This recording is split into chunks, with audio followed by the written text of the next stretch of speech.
Strengths and Weaknesses, a critical analysis. Alright, so far we've been pretty gung-ho about the Stoic Guide, and for good reason. But no book, no matter how brilliant, is perfect. And a truly practical review means we gotta look at the whole picture, warts and all. So, let's talk about the strengths, and yes, the potential weaknesses of Sharon Lebell's approach. Think of it as a philosophical pros and cons list, but way more fun. First, let's shower it with some well-deserved praise. The strengths of this book are undeniable, and they're what make it such a fantastic entry point into Stoicism. 1. Accessible language. This is probably its biggest superpower. Lebell writes with such clarity and simplicity that it feels like she's having a conversation with you over a cup of coffee, not lecturing you from a dusty podium.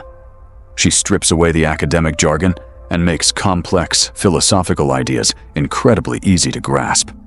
If you've ever tried to read Seneca or Epictetus in their original translations and felt like you needed a Rosetta Stone just to understand the first paragraph, then Lebell's book will be a breath of fresh air.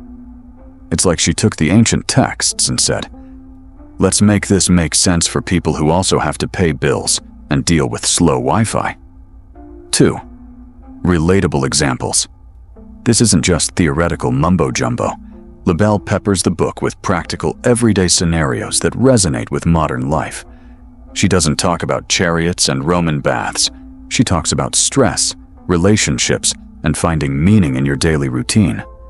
This makes the Stoic principles feel less like ancient history and more like a user manual for your current existence.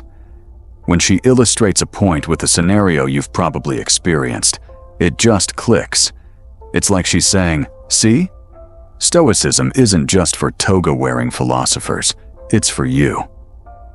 3. Actionable advice. This isn't a book that just describes Stoicism, it actively encourages you to do Stoicism.